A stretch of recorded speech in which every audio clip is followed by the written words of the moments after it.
This hour has 22 minutes. With Jamie Dixon, Molly McGuire, Frank McMillan, and Sydney Zabistanchek.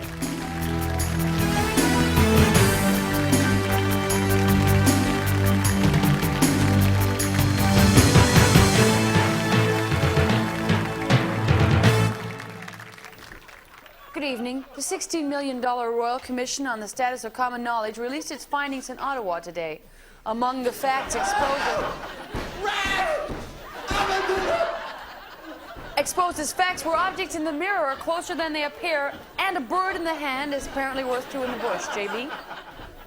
Well, the Department of Consumer Affairs say that they have seen more con artists offering too good to be true offers this Christmas season than ever before. It's not only fly-by-night operators that are getting in on the game, however. The Royal Canadian Mint's promise that now almost anybody can buy gold is under scrutiny. Gold. Pure gold. Really pure The gold. TV ad, which uses the word gold 200 times in 30 seconds, promises to sell citizens a gold $200 coin for the low, low price of just $389.65. Likewise, you can buy a $100 coin for only $240. Call now, 1-800-555-GOLD. Many senior citizens and veterans have been sucked in by the ad, and they are clearly upset. While the Royal Canadian Legion has launched a complaint against the Royal Canadian Mint, so far nobody from the Royal Canadian Mounted Police has offered a comment. Just go around. In international news, relations between the U.S. and France are warming up like never before. In New York, workers have been helping to prepare for a very special French visitor.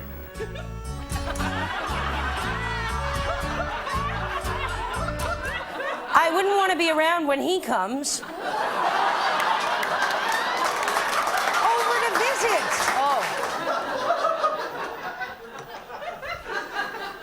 A controversy erupted in Halifax recently at the Finance Ministers' Conference on the Economy. The issue, what exactly was on the table? Some insisted that the only thing on the table was sheets of paper. Others disagreed and sided with the glasses, coffee cup, and microphone camp. They've got to look at everything that is on the table. When asked whether the issue could ever be resolved, he went on to say, Probably can't. Probably can't. you know, those first ministers should consider getting out a little more often, going to a movie, or maybe even line dancing.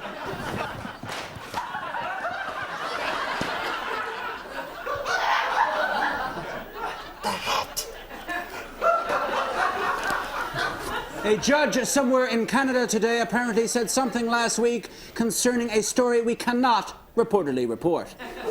We will not be able to report on this story until what is similar to a ban, but what is not a ban, is lifted. We'll be right back.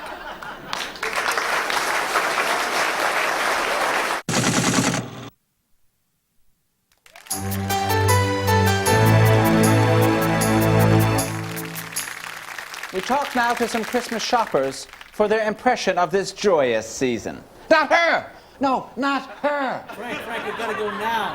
No. In 3, No. 2, No. 1. No! Hello, ma'am. Could you tell us what is your favorite part of Christmas? Oh my, I love to be down to the mall, you know, especially when they got it all done up lovely in the tree and everything, and it's so warm down here. I haven't got anything bought yet since I'm down, but it's really for the children, isn't it? Because they believe, see, and they love it. They believe. Thank you, ma'am, and Mary. No, not finished. I'm going to get something now for a Wendy's little one, because sweet. And they're up there with nothing. Thank you for your time, ma'am. I don't know now what the popular dolly is this year. Thank you, ma'am. Whether it is baby wetsuit or what. But I don't really care if I don't get anything, because I can just get a ball of wool, really, and go home and crochet a little suit for her little dolly so she won't get cold then, see? Albert is his name. My God, sweet little name for a dolly. What? Thank you again, ma'am. Is that you, Frank? Yes, Mom. It's me, Frank McMillan. Oh, hello.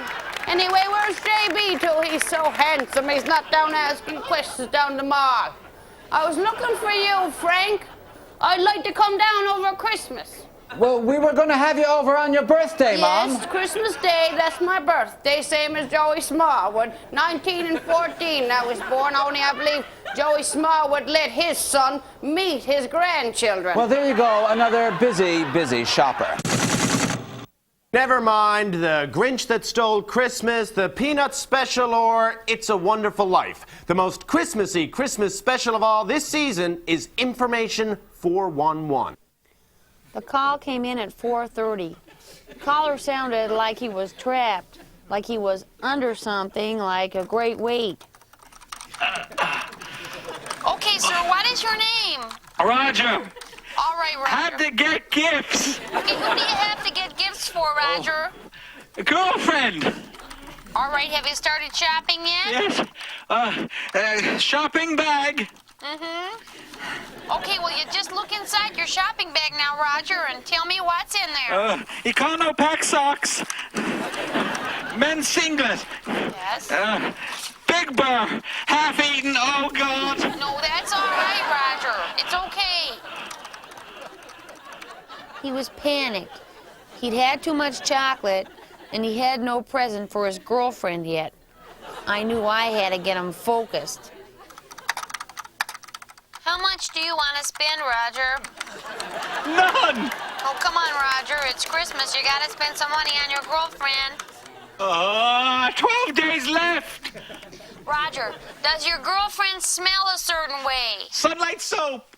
Come on now, Roger. Does she like perfume? Yes. Yes, she does. She does, doesn't she? Yes. You're doing good. Hang on. Stay with me. I knew I had to act fast. As luck would have it, I had once received perfume, and it had made me really happy.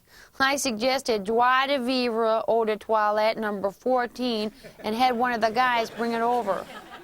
Roger was upset at first at the term eau de toilette, but I relieved him by telling him it wasn't water from a toilet and that he was getting good quality for his money.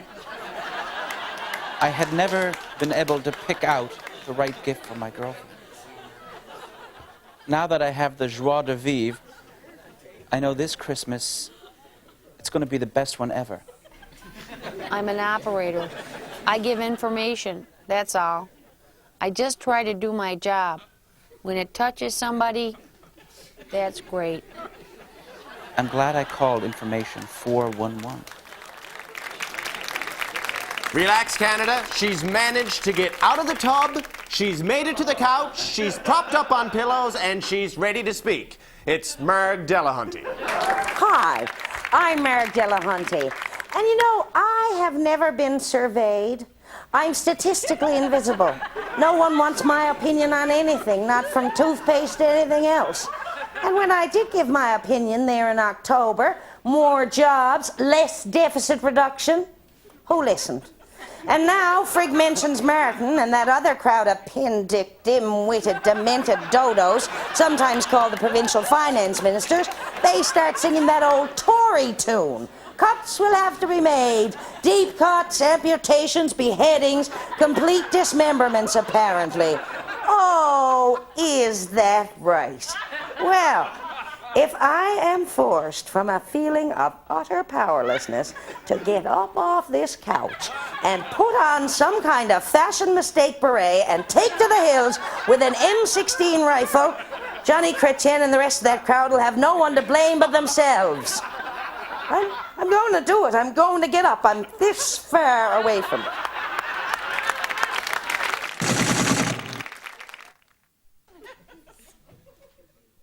And now a special Christmas message from Jerry Boyle. Hello, I am Jerry Boyle. Christmas is coming and the goose is getting fat. Or for some of us, the turkey TV dinner is starting to defrost. People say to me, what do you wish for most this Christmas, Jerry? Is it aftershave by English Leather? Or is it to have a relationship that lasts longer than a quart of milk? No. My fondest wish is, of course, to have a candlelight dinner with Pamela Wallen, the loveliest flower on the Canadian media stage. But that will likely not happen, since I am barred from most public bars and fine dining establishments. Alas. As the year draws to an end, we should think of all the good things that have happened to us in the last 12 months. I seem to be drawing a blank. I guess what Jerry Boyle's real Christmas wish would be is to beat my own personal best of 6 helpings of Christmas dinner, to move out of the ex-wife's lawn shed before 1994, and to get at least a half a votes before the year 2000. So remember, whatever the future may bring, if you can mark an X, you're my kind of people.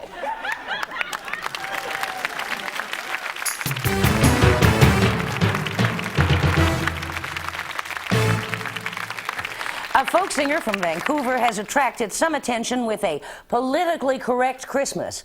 We are now joined by, and I hope I have it right, Wind McPherson. Hello, Wind. Season's greetings. Christmas, as we know it, is a sham, Molly. It's exclusionary and it must stop. My music speaks to all persons, man. I see. So, Wind, how is your music any different than the traditional Christmas carols we all grew up listening to? Well, for starters, the lyrics are more relevant. Listen. Higher power, rest ye merry persons, let nothing you dismay. The equivalent of your Savior was born on a day. And another thing, Molly, did you know that Christmas is controlled by Christians? That it's a Christian celebration? Yes, I think most people are aware that it's mostly Christians who celebrate Christmas. After all, it celebrates the birth of Christ. Oh, yeah? Yeah, well, that is discrimination, Molly, plain and simple. My songs allow those with an alternative spiritual view access to the person mass celebrations. Person mass, Wind? We are all God, Molly. You are a God, I am a God, so I think person mass is a better term than Christ mass. Cultivated trees, oh, cultivated trees, you're not clear-cut, so you are guilt-free. The ozone layer cries out in pain. Use plain brown paper this year again. See what I'm getting at here, man? I do. I guess it would be safe then in the assumption that you are of the belief that the multinational corporations are getting us down? Right on. You heard it here first, Molly, and I tell you, if I could come up with a word that rhymed with multinational corporation, I would write a song that kicks some butt. But there is no word that rhymes with multinational corporation, and you want to know why? It's a conspiracy. A conspiracy of silence. Silent. That's a good thought, Wind. Good night, Wind. Round young virgins, take back the night. Good night, Wind. Whether you want. Well, an irrepressible young man from the West Coast. The Adult Film Awards took place in Las Vegas this week, and porn stars from all over the world were there. Thank you. It's an honor. A lot of sweat and tears went into the making of Interfering with Cabbages, and I'm touched. Thank you. You know, I've had my ups and downs learning the ins and outs of this business. You know, when I won for Best Portrayal of a Total Egypt who lets herself be a total Egypt slave to 2 Egypts who drop over to hook up the phone, I thought, I'm on top of the world. But then I won last year for Best Sex with an Egypt who's pretending he's got a college degree. God, you know, this is a hard business. Harder for some than others. The harder the better, eh? You know, I owe this award to my manager, Ziggy. But when I was down, he just pushed me and pushed me.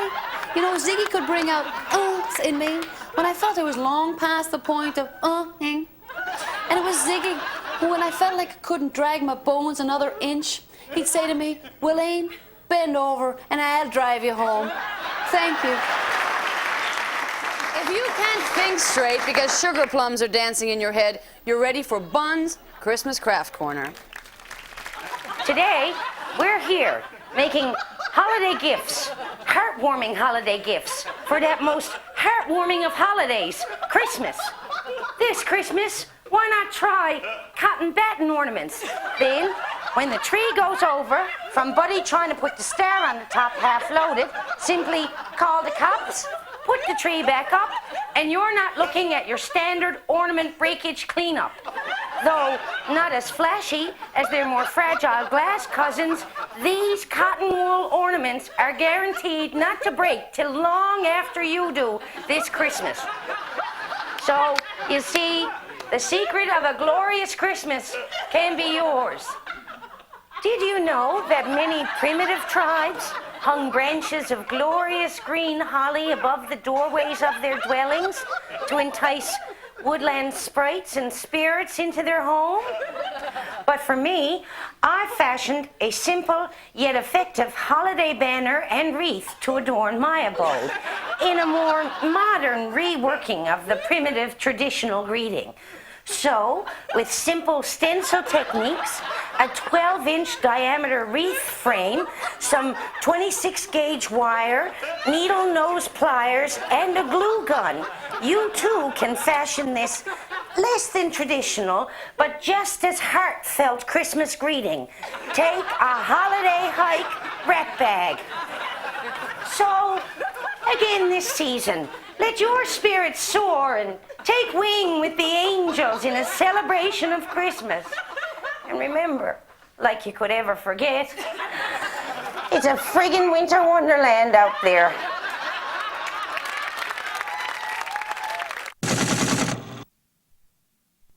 This Christmas, like every other Christmas before it, Canadians will be travelling en masse from one icy location to another. Why? 'Tis the season. 'Tis the season to be with family and friends. 'Tis the season to sit back and ponder, why is it that for the amount of money it costs to fly 5 feet in Canada, you can fly to Florida, get a hotel, a rental car, and free drinks for an entire week? If there was a God, the Minister of Transport would ban flights to all sunspots over the holidays. Jean Chrétien would make it illegal to have a tan in this country in January. People with tans would be treated like smokers. They'd be told to go outside and stand in 30 below. They'd get the worst tables in restaurants. People would yell, unclean, unclean, when they saw them coming. And it'd be good. It'd be good for Canada. We would unite from sea to shining sea, one people, one cause, mocking the sun-baked moron. Doesn't get much better than that.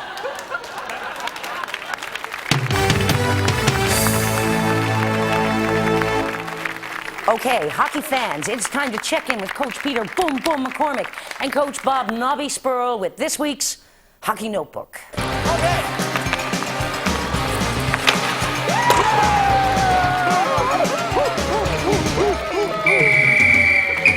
Welcome to Hockey Notebook. Today on Hockey Notebook, fights. Get in here, Coach Bob. Thanks, Coach. You're welcome, Coach. Okay, kids, when you're in the corner, you've dropped the gloves and you're gonna fight, make sure your fist connects with the face. With the face. Don't punch the helmet. If you punch the helmet, you break your fingers. And in hockey, fingers are your friends, and if you break a finger, You're out of the game. right you are, Coach. How about you show the kids at home how to make a proper fist? Okay, to make a proper fist, take your hand, squeeze it tight, but leave your thumb outside your fingers. Repeat, do not put the thumb inside the fingers, because you're gonna break your thumb. And if you break your thumb, You're out of the game. okay, common problem in hockey today, you go to the rink and there's figure skaters on your ice. What do? Remember rule number 1. Always punch them in the No, you never hit the figure skater. Only hit the boy figure No, skater. you never hit figure skaters because they are athletes, sort of, and they are protected by the charter, apparently. You've been watching Hockey Notebook.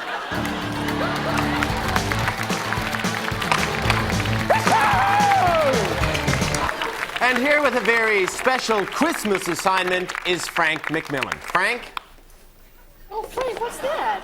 Oh, would you? Look at that. Look at that. I guess I must have misunderstood the boss's request for a special Christmas piece. I guess so. And look, original concept, Frank D. McMillan. Now, Molly hasn't seen it.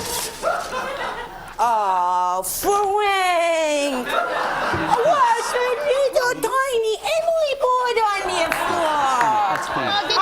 Did you want out a popsicle tin? Chubby monkey in the middle! That just goes in the collection. And well, that's the way we saw the world this week. I'm J.B. Dixon saying season's greetings to all, and we'll see you on New Year's Eve. Good night. See you on New Year's Eve. God bless.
I'm in a contest with Todd.